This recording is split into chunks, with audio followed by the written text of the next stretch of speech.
Hunger Games Catching Fire is the second part to the planned quadrilogy of movies for the Hunger Games series. So yes, there are going to be 4 movies based on 3 books. The last book is going to be turned into 2 parts because that's how Hollywood rolls. Make as much money as you possibly can by completely destroying that first part, because when you split a book in half, you are left with the second part being amazing, because that's where all the action, all the interesting twists and turns, and everything comes together. Everything is resolved at the end of that for the entire series. That is the climax of the entire series. So obviously it's going to be amazing. But the first part is the build-up towards that. And because this is not 2 books, so for example, if you have a series of books, and the last 2 books, that second last book is going to be the build-up to the last book. And the thing is that that second last book is going to have resolution because it is still a novel. There is still a story that they have, that they are able to, they're going to be able to resolve a few things before they get into the next one. And there's usually a few, cliffhangers that pull you over into the next one. But when you split a book in half, you don't, stop. There's no resolution halfway through the book. You're leading up towards that next one. And that just means that you're just stringing things along for an hour and a half to 2 hours in a movie with nothing really going on. Hopefully, this doesn't happen with the Hunger Games series, but that remains to be seen. Now, Hunger Games Catching Fire takes place a year after the events of the first Hunger Games movie. So it's after the events of the 74th Annual Hunger Games. We're right around the bend for the 75th Annual Hunger Games, and Peeta and Katniss are living a double lives. So they're not really in love. They portray themselves as in love to the public, but that's all that they do. And this movie, the series kind of is like Donald Sutherland, President Snow, being upset. Just very upset the entire time. He's just very moody, and he's just like, things aren't working out, and I'm just so upset. He's always just staring at things angrily. That's what I get from these movies. I'm going to be nitpicking a lot, but don't get me wrong, I did enjoy this movie.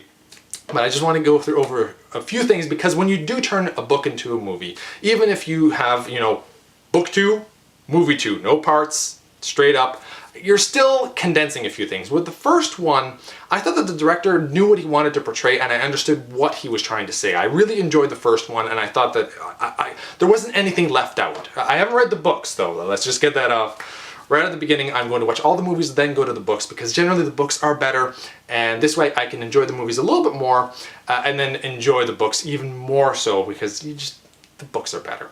Now, so the second movie, it's about Katniss and Peeta going on this victory lap before the 75th Annual Hunger Games.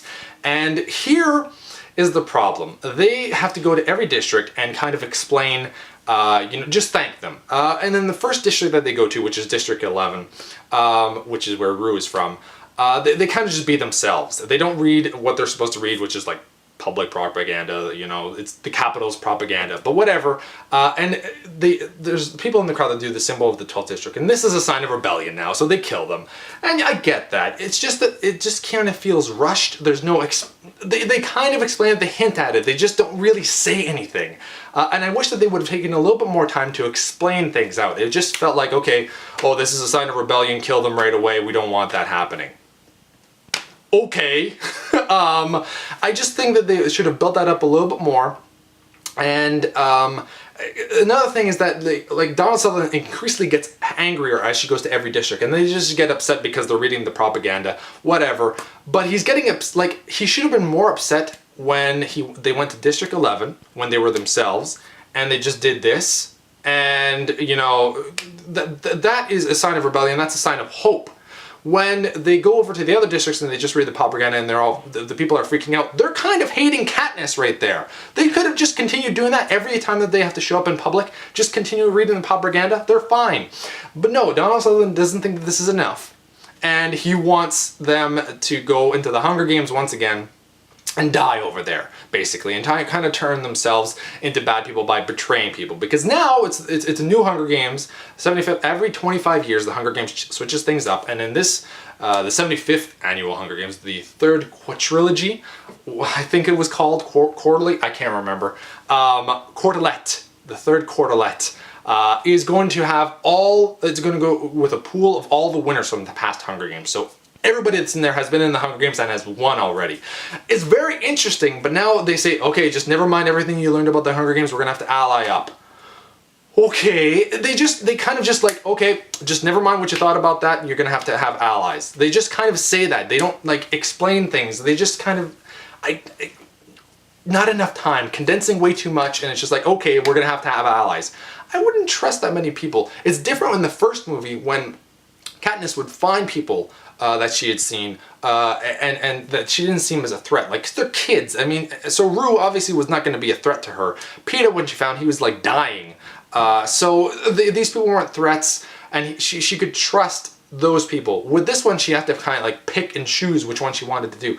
It doesn't make any sense. Like, there were gangs in the first Hunger Games, but they were friends beforehand. Katniss and Peeta just show up and they have to choose who they want to be with. It's just, I don't know. There are moments where they kind of show that they don't really trust each other, but they're still together. I don't know why Peeta and Katniss could have just like gone away. Katniss just needs her bow, and she can kill off pretty much all of them if she really wants to. She's freaking amazing. And none of them really have anything that can really like snipe her that well. Most of them have like melee weapons. Not a lot of them have like, a few of them have javelins, but meh, whatever.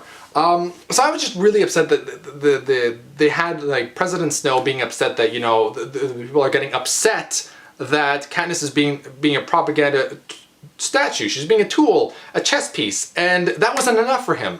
He should have been happy. Oh, finally they're starting to be upset with her. There's no hope there. They're getting angry, but all you need to do is keep showing that Katniss is not a sign of hope. They had accomplished that within the first 20 minutes of the movie. But no, they kept going. Other than that though, once they get to the Hunger Games, it is freaking awesome. And the allies that they join with is interesting. I really enjoyed all the different characters. You get to know a lot more of all the participants of the Hunger Games that you're going to be seeing throughout, you know, the Hunger Games part of it, and that I enjoyed. You get attached to these characters, and you're like, man, they're gonna die.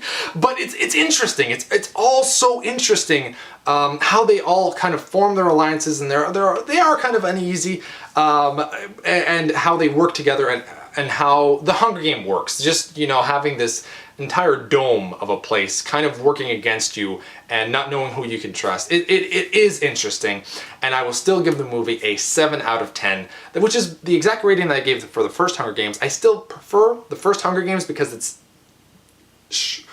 done a little bit better, portrayed a little bit better. But there are better moments in the second Hunger Games movie, if that makes any sense. I'm probably in the minority that enjoys the first one a little bit more than the second one, but either way, if you did enjoy the first one, you will definitely enjoy Hunger Games Catching Fire. Thank you for watching. You've been Bearded In. Beardage!